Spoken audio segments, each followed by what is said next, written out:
Okay, let's get started.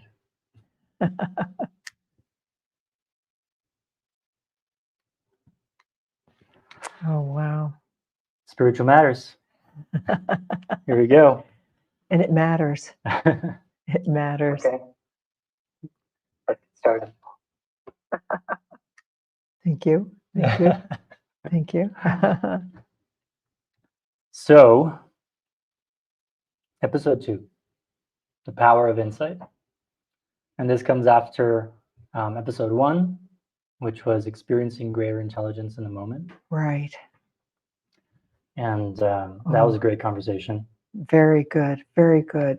Yeah. And connected to what we're about to consider today together, right? Yeah. Which is the actual moment of insight itself. Mm-hmm. Yeah. So, yeah, it's really exciting to continue this and have this second conversation. Yeah. Oh, yeah.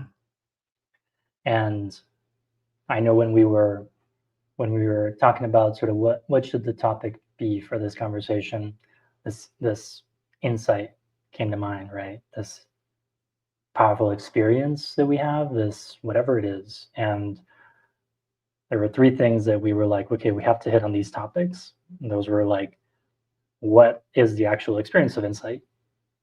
What's that like, right? Then it's like, okay, this thing that we call insight, where is it coming from? Yeah, truly. Like, what's the source of insight, perhaps? Yeah, right. And then this third point, which is, okay, for those of us who want more insight in our lives, how do we support it? Right. How do we bring that forth and cultivate that in our lives? Great questions. Yeah. So super. Let's dive in. Oh, wonderful. Before we dive in, let's spend some time on what is insight. Oh, yeah. It means a lot of things to different people, and it also, I feel like, even means something almost ephemeral, right? It's like this, like, insight. What is it actually referring to? So, anyways, right. What do you think? Amazingly, I actually went and looked up how the term insight was defined, and I was incredibly gratified to see how it was described. Can I read these to you? Yeah. Okay. All right, here we go. Insight is the ability to understand something complex or hidden, often with a sudden or intuitive understanding. So as I read that, think about your experience, right? So insight is the ability to understand something complex or hidden, often with a sudden or intuitive understanding. Can you believe that? That's like Webster's dictionary. Yeah. Amazing. Like and the world defines it. The second definition I came upon. Essentially, insight is a deep and clear perception of the inner nature of things or a sudden realization about a problem or situation. Yeah. So it's really encouraging because it feels like the world gets what insight is. I mean, not that Webster's dictionary is the world, but I mean, that's amazing. Yeah. I mean, it seems like it's like these definitions are trying to capture an experience that is like somewhat mysterious. Right. But we've actually been able to, as a society, say, yes, something happens where we just have this this sense of clarity, and we've turned that insight. Right. Wow. As a society, we have to define that experience because it is a thing. That we have. Right. You know, a billion years ago, when I was a student in college, I had the opportunity to attend a lecture at MIT. Okay, I went to Boston College. So I had an opportunity to attend a lecture at MIT being offered by Buckminster Fuller. And Mr. Fuller was a systems theorist and a futurist. And I thought, wow, amazing that MIT is having him there. But I'm sitting in the audience and he's going on and I'm trying to stay with him. And then he says something ultra profound that has stayed with me ever since. And he said, intelligence is the ability to capture an insight in 7 seconds or less. And I remember sitting there like, get it? Note it? Wow. You know, like, and then he went on with his lecture and I thought, wow. Right. And I've seen him quoted since then. He's departed this world, but gratitude for him for actually speaking to it Right. in that kind of environment. Massachusetts Institute of Technology, like, get it, people? Mm-hmm. What do you get? What do you see? What do you know? Mm-hmm. You know, it's really interesting. Right. Yeah, it's almost like the experience of actually being able to perceive that an insight has even emerged. Right, That's intelligence. right. It's like the power of observation Oh my, and discernment of my own experience, such that I can be like, well, that's a new thought. right, There's something I haven't thought before, right. and I can actually capture it such that it's not just lost in the whole like Yeah, field of thought that just we go through every day and every day, yeah. you know, It's an most of aspect of which, our on the ground intelligence, right, you right, know? yeah, It's amazing.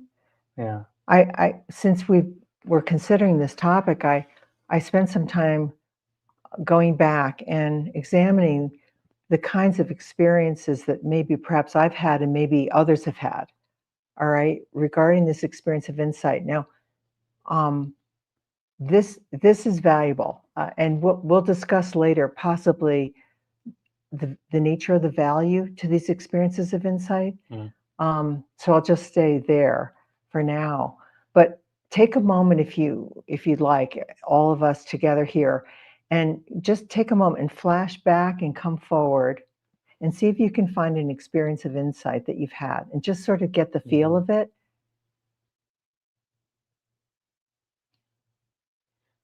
Just how did you experience that in that moment? mm-hmm, And let me just say that mm-hmm, so the question is for all of us who value this experience right, and want to bring it forward, what do these experiences feel like, look like, or even sound like, if you can imagine? mm, You know, can mm, these experiences almost have an audible quality to them or an inaudible but audible quality? And I would say yes, but we'll see. So usually these experiences are, you know, see how this lines up with what you've experienced on your end, but usually they're spontaneous and they just happen. yeah, They're unprompted, they're unplanned, mm-hmm. usually. Um, so they happen in the moment, unexpectedly. Yeah. When you asked that question just for now, Yeah, and I was recalling a moment of insight just in the past, yeah. the experience and the imagery that came up for it in terms of what it was like a flash of lightning, and then I could see, and then I Oh, couldn't, and I was like, what did I see there? It was oh, like spontaneous in the moment. Boom. That's it. amazing. Yeah. It's an amazing moment of perception, Right. like you're describing. Yeah. It's really amazing. Some of these insights, like you say, present as well a flash, almost a flash where you're seeing something that you haven't seen before or that you need to see. Some of them come in the form of almost a momentary realization, like Mm-hmm. things come together in a moment for you. It's not Mm-hmm. like you've sat there and worked it out in your mind. It comes together for a moment, Mm-hmm. you know, and it almost kindly moves to the side and waits for you to perhaps reconsider it. It doesn't sort of sit there in front of your face necessarily. It's kind of gracious in that way, if you know what I mean, these Mm-hmm. insights. The other thing, and see if this lines up. Sometimes these insights, believe it or not, are almost a persistent feeling, or a persistent discomfort. Mm-hmm. And so I can cite later, I'll perhaps cite one of those that I experienced that was actually pretty notable and mattered. It ended up mattering. um, some of these insights can feel like an urge, a compelling urge, like I need to do that.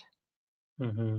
See if this, you know, lines up with whatever you've experienced. But sometimes, when I say sometimes, there's an array. There's almost a spectrum of experience around insight, Yeah. Yeah. Totally. isn't it? Yeah. Yeah.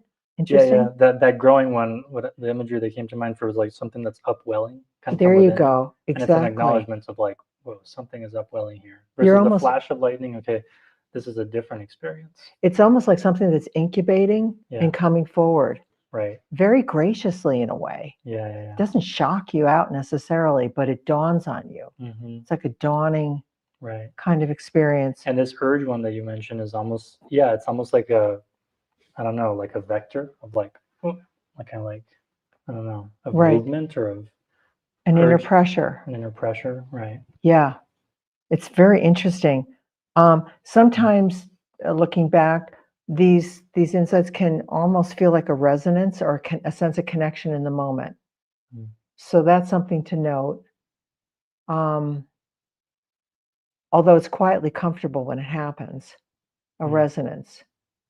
It's not like it's really stunning, or maybe it is, but we'll see.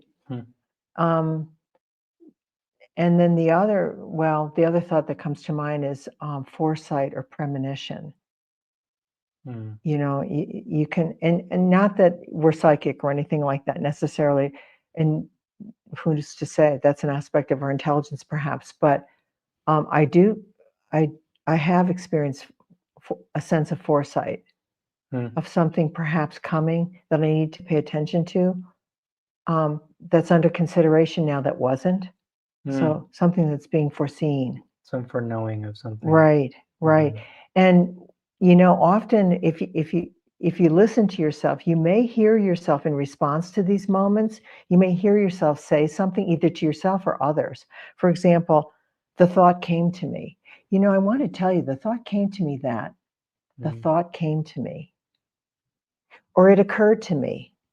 Or I realized, you know what? I realized that. Or I had a feeling, you know, I had a feeling that. Or I had an inkling. I had an inkling. So you may hear, if you listen to yourself or hear yourself in response to these moments, you might find yourself commenting in this way, which I think is kind of interesting. It's some kind of acknowledgement. Yeah, it's funny. I'm just thinking like how many times in life when one has this, you know, you say that, I say that out loud perhaps. Maybe I say it to someone else. Right. Maybe I know that for myself, but I almost don't, perhaps I don't assign it the weight that it merits in the moment. Yeah. You know? It's Yeah. like, oh, fleeting thought. And perhaps I'm not actually being like, Right. wait a moment. Is this important? You Right. know? Right. It just goes to show like these common phrases that we say to each other or to ourselves that this experience of insight might actually be happening. I know. Not continuously, but certainly at points where it's like there's Right. something to see here. Right. Oh God, well said. There's something to see here. Wow. Wow. Wow. Mm. And you know, the other thing, see how this sits with you, but sometimes these insights come in the form of almost a message, like an inaudible, short, like Buckminster Fuller said, 7 words or less message. Like I know I received one about calling my mother, like call Alice. Now, my mother's name was Alice. Call Alice. Really? Yeah. And in doing so, I ended up, you know, receiving some news about her life that was really important for me to hear. Call Alice. So sometimes we don't act on it, but it'll start to itch at us. It's almost like an itch. Like, but initially it may come as almost like a short message. Leave now, you know, call so and so. So anyway, actually, I wanted to read this. This comes from a revelation called the inner voice. Interesting. At times, an inner voice will speak to you. It is a voice that will give you brief instructions without explanations, directing you or holding you back. So this is from a beautiful, quote, revelation called the inner voice that can be found online. Just search the inner voice and see if you can find it. Yeah, it kind of speaks to this experience of, yeah, in that experience of like the auditory or like the words of something, Yeah. or like a message. I can't say I've had many of those, but the ones that I've had where it's like I almost like perceive this inner voice communicating, right, something. Yes. It's so striking. Like it's Right. almost like, wow, where did that come from? I know there's a believe it or not, there's an actual place in our kitchen. Why? I don't know. But there's this little one area, one little spot in our kitchen where and these quote messages that they're almost, I don't know how to describe, I don't want to say they're razor like, but they come into your mind. They come in, and you may not necessarily understand what they mean. For example, here's one. Believe it or not, be in a state of continuous prayer. Be in a state of continuous prayer. 7 words. Now, it was years before I understood what that meant. You know, coming from a Catholic background where prayer usually meant where you get down on your hands and knees and you, as a sinner, you ask for forgiveness and all that. That's not what it meant. It took years and years for me to sort of get, and I stayed with it. And eventually I think I understood the translation, which is be in a state of continuous connection. Right. Yeah. So whether I heard it improperly or not, or maybe, you know, whatever, but I've been with it ever since. And it's a tremendous invitation. And so what does that connection mean, right? Yeah. So that's the journey to take. Yeah, totally. Just hearing that, I'm recollecting a memory of a recent kind of important threshold in terms of what the work that I was engaged in. And I was on this retreat and I was just like, oh my gosh, what do I do? It's some, you know, I was trying to kind of figure out what I had to do. And I just paused and sort of listened. And it was just very simple. It was just do what you can do. Oh. And that's it. And it just made sense so much in that moment, you know? Like it just like simplified things so much and brought this clarity that that's not where my mind was at. You know, it wasn't a reflection of my thoughts in the moment. Right. So it stood in contrast to it, you know, and I was just like, okay. I think I get a sense of what this means, but it didn't come from my thought processes in the moment because I was engaged in a whole other thought process, you know? Isn't that amazing? I mean, when you think of how powerful and concentrated our quote thought processes are, and still, with that being the case, these kinds of impressions, if you will, or communications can still interact with us. It's wonderful in a way when you think about it, you know? So these insights, I will say, they're precious. You know, as you begin to examine your experience or perhaps pay greater attention to your experience, you may find you don't have an insight every day. They're actually pretty precious. So I would encourage us all, me included, to take greater note of these, right? And also, I will say that some insights now, here and there, they can take almost a visual form and almost shed light on something. Like you might see something for a moment. You don't have a thought about it. You just see something. And it's in that moment. So I'm just attempting to, it's glimpsing or not glimpsing in a way. It's almost glimpsing something for a moment.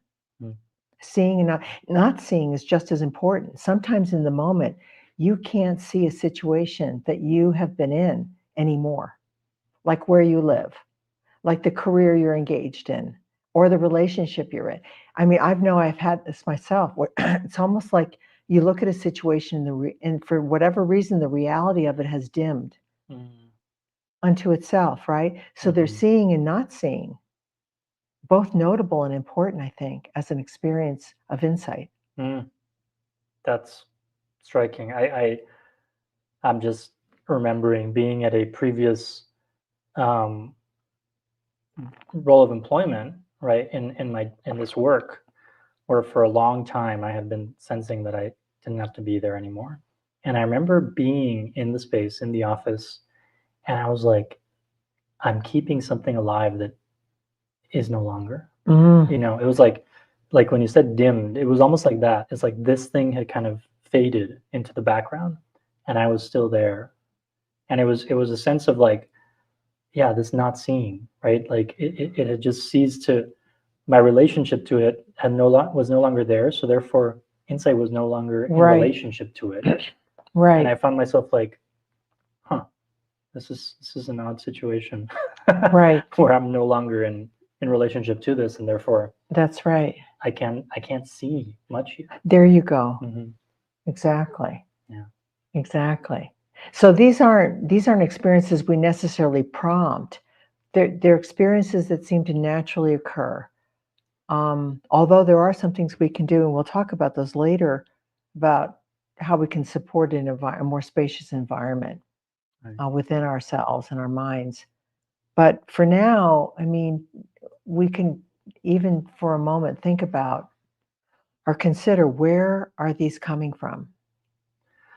Can I share something before we dive into that question? Would you? 'Cause I was spending some time on insights and like just kind of going through my like journals and just like my my operating system of where I kind of capture things, right? And I was realizing that there's these great what it's like to experience insight that you just shared, which I'm like, yes, totally, I can see those in my experience. And what occurred to me as I was considering this was the sort of types of insight. Like, what's the quality of them? Put it that way. And what I realized was that to a certain extent, I could classify insight into these three buckets.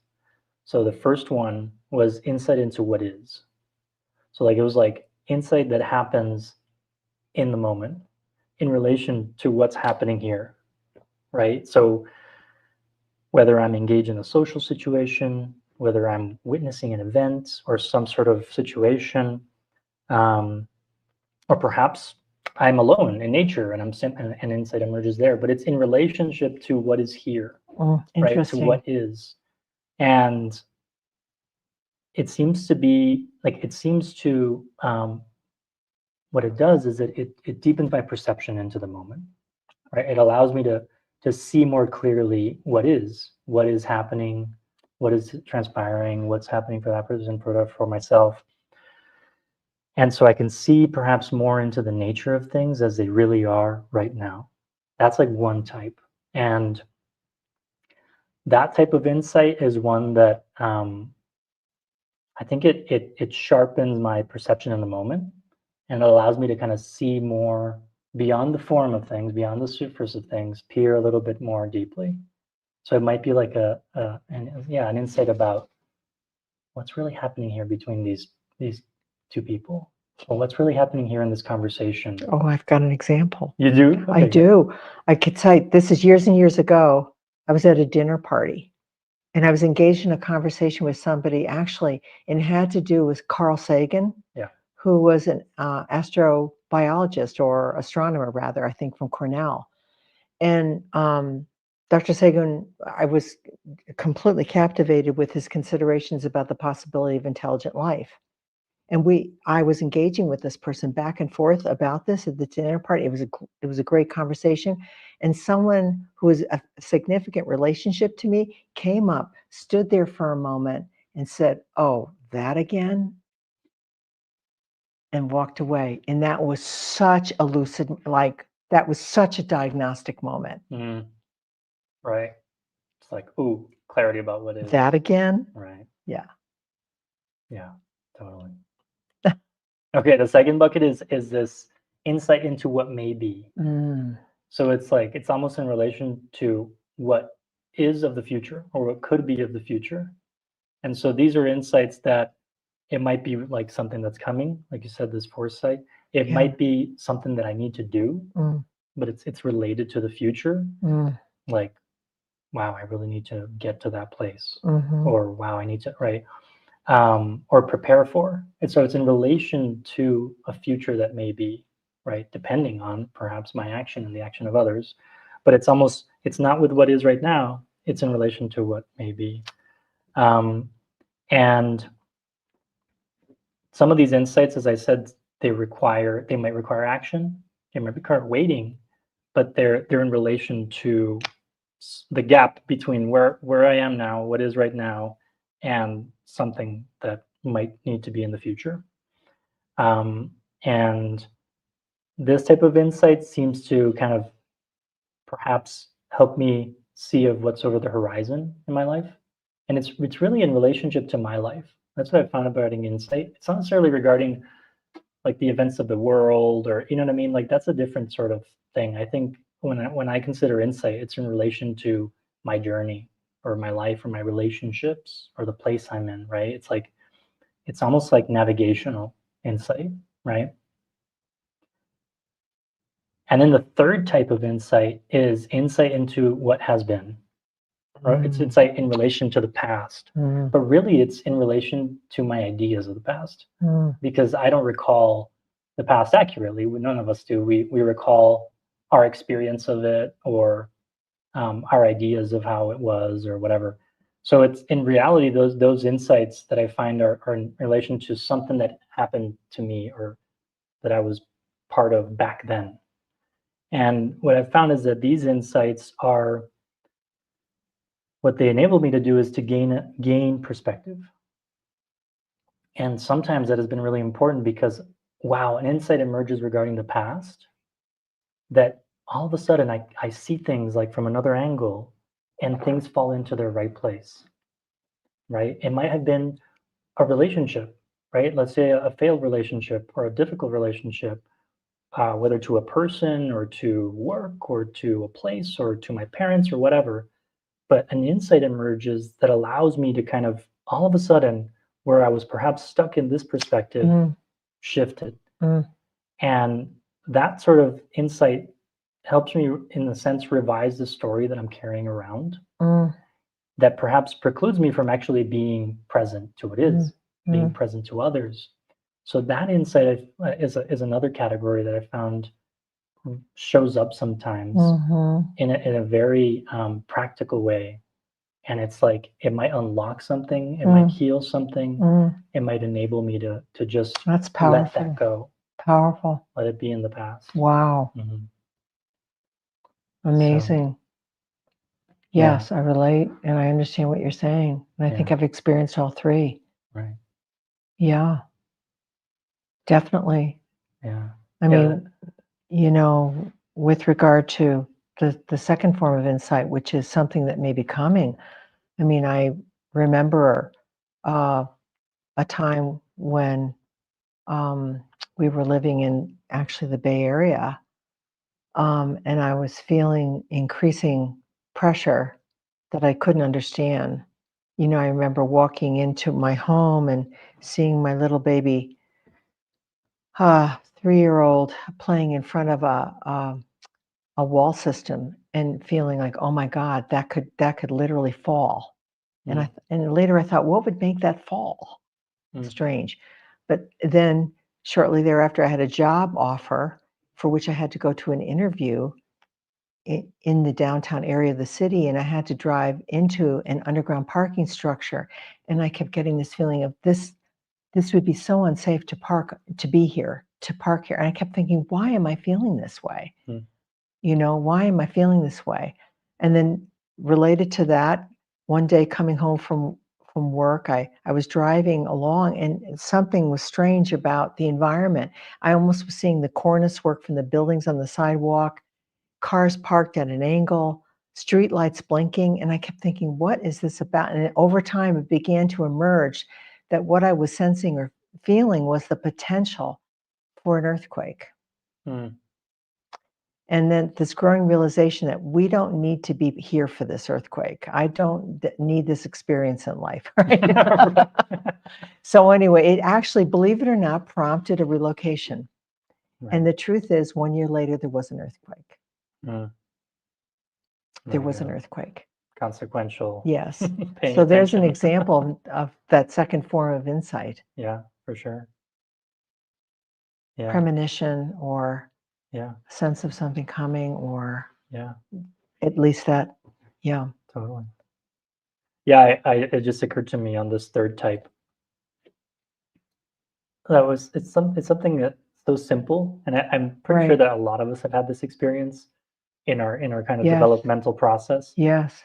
But I remember a moment when I was engaging with like my mother, and I actually was able to see her. Like, you know, I was young, you know, I don't know, perhaps like in my like early 20s or something, you know, but I was actually able to, like, in the moment, see her and see like, wow, you're just like me, in a sense of like, you're, you know, a soul going through life in this human experience.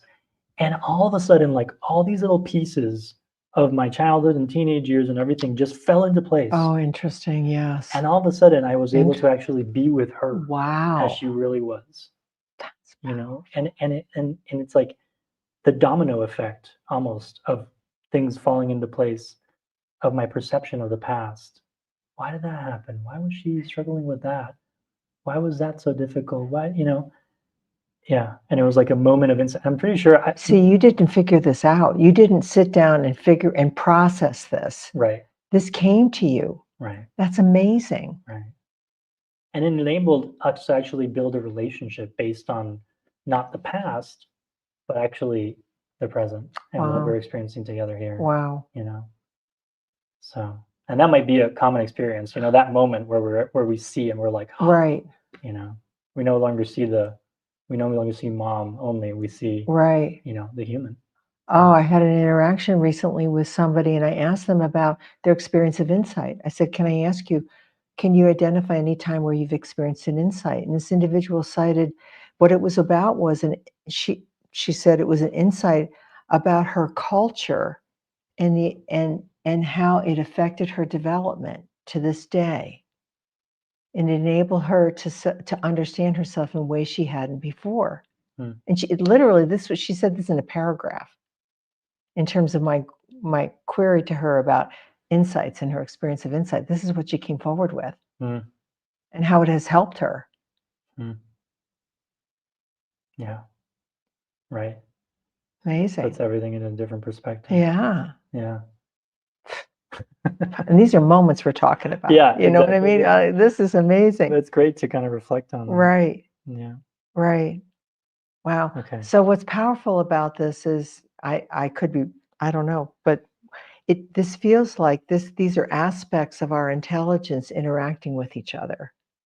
Because you'll have an insight like you did, and then you'll spend time with it. Right. You know what I mean? Like really with it, constructively with it.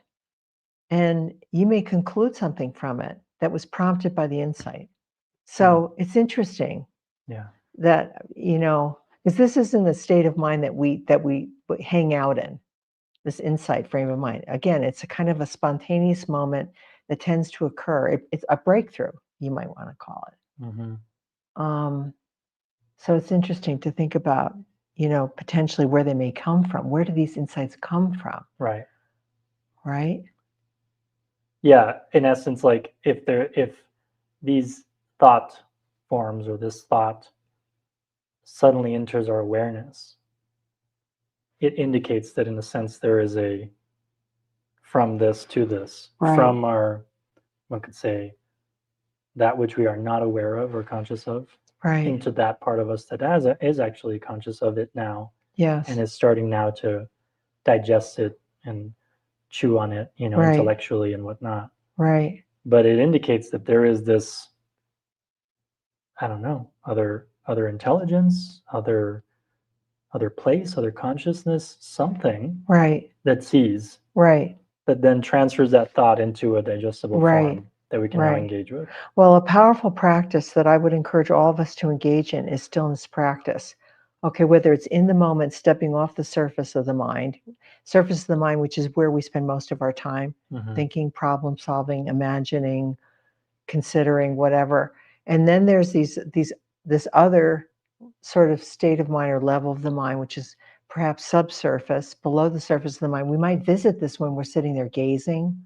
If we fall into a gazing or daydreaming state, it's a little bit more spacious. But the active practice of stillness may enable us, in a sense, to transit what I've come to experience for myself as the field of the mind, where you can go into to quieter levels, more spacious levels of the mind. And that's where I wonder if that's where these insights are being incubated and emerge from. So almost a subsurface mind. And we have the opportunity periodically, and maybe we do experience a more spacious sense of our mind here and there. So that's one of my theories. I'd like to read something to you. You were born with two minds, an intellect that has been largely shaped by your culture, your family, and your environment, and by your judgments, assumptions, and conclusions. But deeper down, there is a spiritual mind, a mind called knowledge. Knowledge. It is called knowledge because it is related to your ability to have profound insight. Mm. Yeah. So Yeah, it speaks to this, in a sense, this dynamic that's occurring between perhaps these two aspects of mind, right. right? Like when we talk about this knowledge mind, this knowing mind, this, which is, has been referred to in different ways throughout time, Oh right? yeah. This ability to know, this, some may refer to it as like the intuitive sense, or that may Right. be one aspect of the experience of it, which is like this knowing. Right. And then there's the thinking mind and the, Right. processing mind. And so insight, in a sense, may be that transfer, that moment of instantaneous connection in relation to something that needs to be seen now. Right. Whether we can see it or not, Right. it Well, that is an uncertainty. I know this whole bursting on the surface phenomenon is important because given our overall ambient average state, it takes something to burst on the surface for us to get it. But thank God it does. They do. These experiences tend to do that. Either they burst on the surface or grab our attention for a moment. And it's powerful because it's some indication of interaction, potentially between different aspects of our intelligence that are communicating with each other. I mean, that's what I've been considering, you know, thinking mind and the more spacious mind, and amazing. The more spacious mind can perceive and literally see and get things and communicate that to our surface mind, which is doing tons of work all the time. And they're communicating with each other, I mean, I've been over the years, in our work lives, we have the opportunity to experience different kinds of environments. Well, one of the environments that I experienced was an extremely dense, consequential, intellectual environment. It was a healthcare environment, and it was phenomenal to see, to actually witness people with considerable responsibility and with considerable consequence in play, stopping and getting something. And actually, so I would watch for perhaps the evidence of this, if I could see, and inquire of the people. But there were some very consequential things that occurred as a result of these people, these care providers, getting stuff in the moment. I mean, if you spend any bit of time in an emergency room, which I had the opportunity to do, when a multi-vehicle collision comes in with multiple people involved, and you were to see these care providers, it's amazing. They didn't have time often to figure stuff out.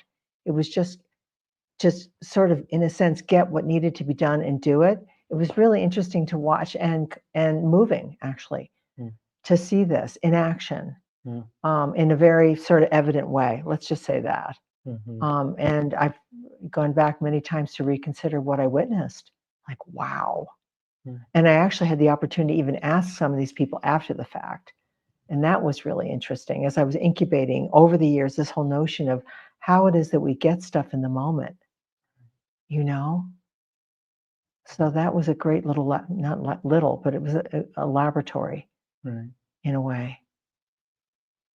Yeah, totally. I can imagine,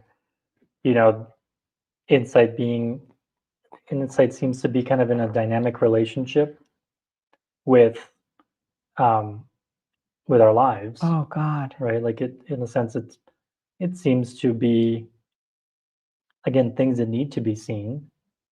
And I can imagine in this environment, right? It's like it's a petri dish for insight, perhaps, because there needs to they can't sit down and analyze everything in a moment, and it's got to be like with the information we have. And perhaps one of the ways that you alluded to insight happening for someone was a sudden connection between things that you can see, I think Right. you talked about that, Right. where it's like, it's not necessarily a single new thought, but it's almost like you can see the connection between things Right. for a moment. And it's like, oh, Wow. of course, yes. And I can imagine that that environment Right. is a perfect environment for that experience to occur, Right. where the information that you have and you kind of see the connections. What stunned me in observing these environments and these situations is how little the care providers spoke to each other. They were all in it together, and there wasn't like they were discussing what to do and how to do it, and then they were just doing it. They were actually, on some level, communicating with each other and getting it, Mm, just as you're saying. yeah. That was really remarkable, actually. Yeah. It's striking to me because what that shows or demonstrates for as a possibility is Right. that this can happen. That Right. there is a deeper intelligence and in a sense is, I don't know, has a greater awareness, has a deeper connection to reality, maybe that sees more, I know. and that this experience actually can happen. It can happen in an environment like that, in a healthcare environment where people need to deal with the situation at hand in a timely manner and suddenly are able to have insights that have consequential effects on the ground. But what that tells me is that that experience is actually available in our daily lives. Right. Maybe not daily, everything I do, Correct. but meaning by daily lives, I mean in the issues that we face in our lives, the Right. practical things, perhaps, where we need to be, who we should be engaged with and not, what kind of work we need to be doing, seeing a certain situation to understand how I should or should not engage here, or a certain uh, activity, should I involve myself here or not? Like what this is telling me is that experience is available. Right. Like this communication from a deeper place of knowing, from a deeper place of insight, is there. Right. And to me, the question emerges of, well, can we be reached, right? Or can we Completely. actually listen in the moments, or are we Yes. too caught up and overwhelmed Right. by our thinking mind, Right. such that insight can never really emerge? Very true. I mean, one of the questions that I live with, and I would encourage all of us to consider here and there, I mean, periodically when you have an opportunity to stop, um, the reason why we're even talking about all this is because of the absolute value that we're bringing forward regarding this experience of insight. And so the question potentially to ask ourselves, or myself, I ask, is how reachable am I? Mm, You know, given my state, which, yeah, what is that, by the way? And then how reachable am I? Now, that's not a conversation I have a lot. I mean, it's not every day even, but periodically it comes up for me, to ask that. So anyway, yeah, if insights were attempting to reach me, could they? right. Yeah, in any given moment. Right. And it's true because we get into these states in life, right? Oh gosh, We yes. talked about this actually last episode, like the states that we get Oh, into the do mode, oh the yeah. thinking mode, Oh yeah. and our experience might be so consumed by thought Right. that almost like original new thought can actually emerge. Right. Because here we are almost recycling thought Right. or dealing with very, very mundane practical things. And it's not that we shouldn't go into mundanity and the prosaic nature of life, but it's like, are we available to have our perspective shifted to Yes. see something new in any Right. given moment? Well, you can imagine with the sheer volume of input that we're all receiving today in this modern world from all the various sources that we are, can this experience, this process of insight, compete with that? Not that it's in competition, but you know what I mean? Like, Yeah. honestly, it's a challenge. Yeah. And when you think, if you look back to our primordial condition as a race, we relied on this noetic sense. It was a survival sense. Mm.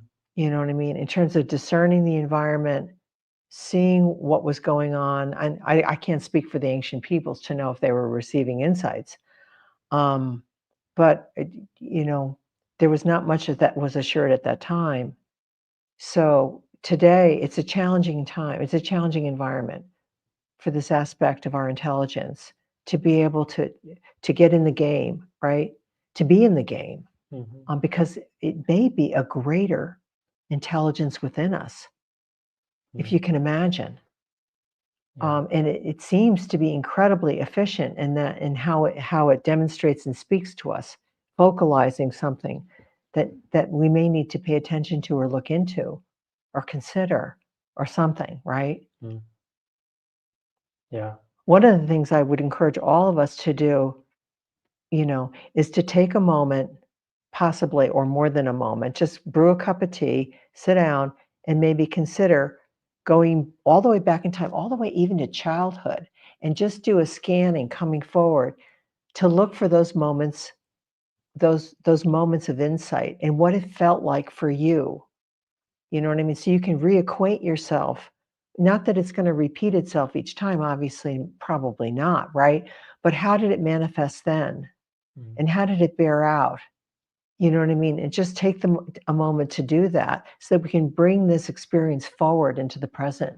So I think that's worth doing. I mean, I can remember moments in childhood that just stand out, even to this day, and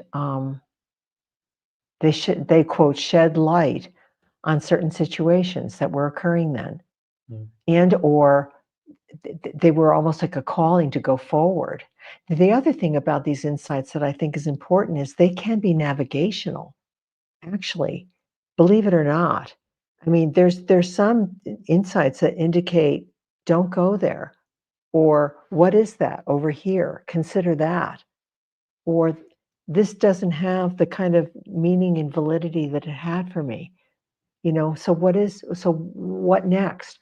So there could be a literal navigational value to the experience of insight in terms of the movement of our lives. This is not something you can necessarily go and consult, a professional about necessarily, or your best friend. This is just you. You know what I mean? And just considering and engaging the value of your existence and where you're needed potentially. Yeah. I mean, it seems like right now you're putting your finger on why pay attention to insights. I mean, thoughts, that we engage in a day-to-day manner have a way of being very useful, right? They help me fix problems. They, help me do my job. They, whatever. So why even pay attention to insight? Why be reachable, right? Why even value insight and take note of it and write it down? And what I'm hearing here is because it might be related to why you're here. It might be related to something, to your life trajectory. It might be related to that which would perhaps bring you into a place where you feel more aligned with yourself, with life, with others. And insight has a way of doing that. It has a way of introducing movement into our lives that otherwise perhaps we would not choose or not think of for ourselves based on just the ordinary thought processes that we engage in being a human in the world. So this communication from this deeper place, it might be tied to the deeper mystery of our lives. It might be tied to something that we can't fully explain, but is incredibly important to our sense of who we are and why we're here. It's almost like a tuning fork experience. I don't know if you've ever heard a tuning fork sounded, but it's almost like something like that, just emerging from our experience. So I'll just say that. I mean, I think that it's important for us to consider that there are some things we can do to support the experience of insight, possibly. I would encourage us, and this is just for overall mental and emotional and physical health anyway, to take spacious moments. Just value them, love them, no matter what they might foster or not, just just spacious moments. Talk about being self-loving. Mhm. You know what I mean? Just sitting there. Far focus is wonderful, which is to say, focus on something at some distance. Physically. Yeah, and just soften your eyes and just look. Far focus, a spacious moment like that. It's wonderful to do. Yeah, it's almost like as fast as an insight can strike our experience. My gosh, somehow our mind sometimes has a way of moving even faster than that. Yes, right. And so pausing It's like so this true. allows it to sort of catch up. It's so true. An insight might be chasing us for days Oh, I think that's or true. weeks or months, I think that's true. and we haven't actually paused Right, for it to catch up right, and strike us. right. Yeah. Yeah. No, I think even just perhaps every now and then, if you have a moment where you're, with your experience enough, you can say to yourself and to the world around you, I'm open to insight. Mhm. I'm open to insight. That's beautiful. I'm open to that. And just let it be. No expectation, right? I would encourage us, though, also, and I've got to hold myself to this, is actually, I think it would be helpful to keep an insight log Mm. of your experience, because honestly, it helps to with regard to your acknowledgement. If you write it down or enter it somewhere, you've acknowledged it, because there's so much going on, and many of our insights may wash over the horizon of our experience because there's just so much going on. So that might be worth doing. Yeah, totally. I can't tell you how many insights I haven't captured, and I'm like, I'll remember this one. But do you? And then I don't. I don't either. I don't either. Yeah, No, it's truly. lost forever. One happened 3 days ago and I can't remember what it was. Yeah. No, really. Yeah. Yeah, our memory isn't as good as we think it No, is. exactly. Right. Yeah. Or do we remember it accurately? Right. Yeah. Right. Exactly. Yes. Yeah. Regarding remembering, one thing that came up for me as I was considering insight that I've seen as a risk in my life is there's a very subtle risk of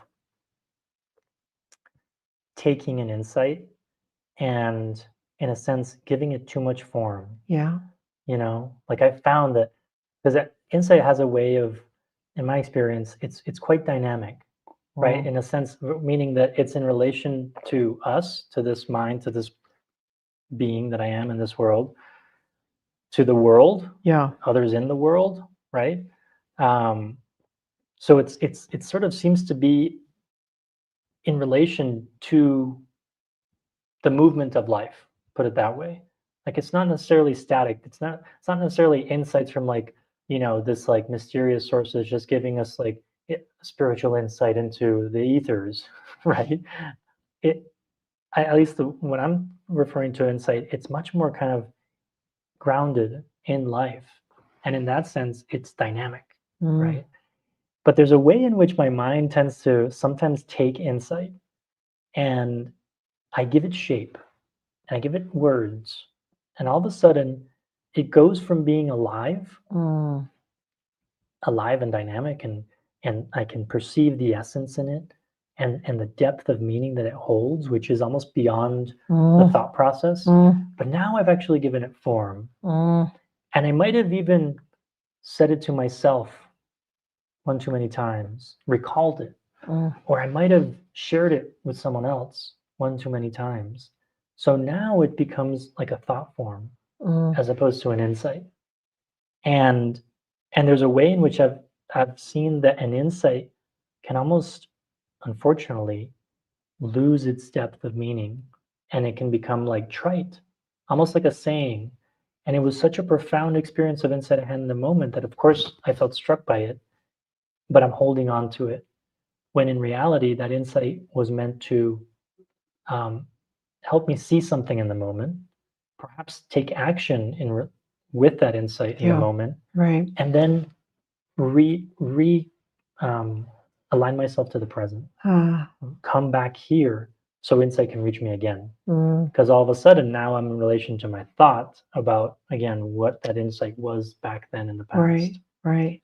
And perhaps there's a new insight related to that thing that I need to see now, but I Mm-hmm. can't see it because I'm Oh, grabbing onto this got insight. it. This is so, Ah, this was so deep, this was so profound, yeah, therefore I must grab onto this and carry it forward, right.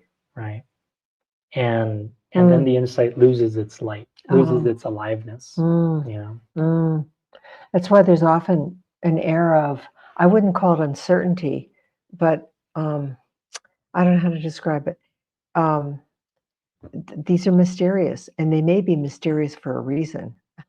Mhm. You know what I mean? So that our intellect won't grab hold Right. and make it be something before it's meant to be anything, because it needs to be it needs to be contemplated further. And you know, for example, this whole sense of quote potential, as I referred to earlier, this earthquake that began to come to mind with regard to to where we were living years ago, but it actually the insight itself was connected to more where we needed to be, not so much that event. Mhm. And so if you fixate on that event, you know Right. what I mean? But there's where we needed to be. That was the greater consideration. And that's what further insights came Right. relative to that. So I totally see what you're saying. Right. Yeah. Yeah, that's a great example. Yeah. I Yeah. totally see what you're saying. So there's, how to live with insights, right? To recognize them, value them, right? Mhm. And hold them for what they're communicating and be with them. Mm. And know that potentially they may be connected to another insight to come, perhaps, Mhm. perhaps. Um, Yeah. Yeah, it's like insights perhaps should be held with an open palm there you go. and just regarded, walked around, considered, Right. as opposed to, I wrap my I've got fist it. around it, I got it, Yeah, Right. Right. exactly. Yeah. Right. Mm. So this is important. And some things, some insights may more or less present as a question. So watch for those if they come up. A question about something out of nowhere or something you've never considered before. So you'll have to examine your experience of insight. But the reason why we're having this conversation is so that more or less to place some priority on the experience amidst everything else we're all going through, Mm. right? Our to-do lists are massive. Mhm. And how does an insight compete with a to-do list? Mm. You know what I mean? Can it sort of buy its way onto a to-do list? Is it even ready to be on a to-do list, right? Mm. So, but this is an expression of potentially an other aspect of our intelligence. And we want more of our intelligence in the game. In fact, we need more of our human intelligence in the game, so to speak, which is why we're having this conversation and bringing this forward. Because Mhm. this is, believe it or not, an experience that there are times where I'm out and about and I see people, here and there and everywhere, and I just look and I think, oh my God, the amount of human intelligence that's buried within us. Mm. It's not activated. Not that it's not activated. Maybe it can't interact with us and the Mhm. world as we're experiencing it now. Oh my God, what do all these people know Right. or need to know? You know? Um, and so these insights are an expression of a greater intelligence attempting to get in the game, Mm. potentially. Yeah. Yeah. Yeah, my mind is still struck by you mentioning this notion of inviting insight, Yeah. you know? And when I heard that, it struck me as beautiful because for me, what that speaks to is a willingness to see, Oh, right? mm, And a desire to see. mm, And I don't know why, but the notion of honesty comes up because oh, insights have a way of being strikingly, they seem to induce, insights have a way of inducing radical self honesty, oh. right? Like if you're willing to see something about your life or yourself or your circumstances, that you hadn't seen before, and you're willing to take that in, it might require tremendous self-honesty to realize, wow, I had it wrong. Wow, I hadn't seen this. Wow, this is true and I haven't. This means I need to change so much, whatever it is. But if we're not willing, if we're not desiring this self-honesty, this willingness to see as things as they really are with this deeper intelligence, then how will we be able to have insight? So in a sense, there has to be this invitation, this the experience of humility, perhaps, of desiring this greater perception to actually come into our lives and our experience. So anyways, that notion just seems really beautiful because it speaks to what we value, in life. Wow. Well, what comes up for me is the notion of relationship, and I think here and there we might see a reference to the state of disconnection, being disconnected from oneself. And so what you're saying here makes me think of engaging through well, initially experiencing these insights as actually evidence of relationship, inviting relationship with a deeper aspect of our intelligence into our modern busy lives, that we need it, that we want it. We want you. Come forward.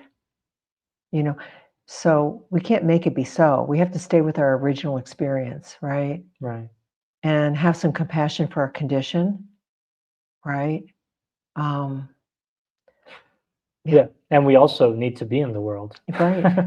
Right. It's like if we have Right. 2 ears to the sky, in a sense, listening for insight, Right. per se, we will be very ineffective Yeah. in being in the world. And, Yeah. So it's almost like a 1 ear to the ground, There you and 1 go. ear to the sky, kind of, Right. willing to be in the world and, Right. practically speaking, operate here and Right.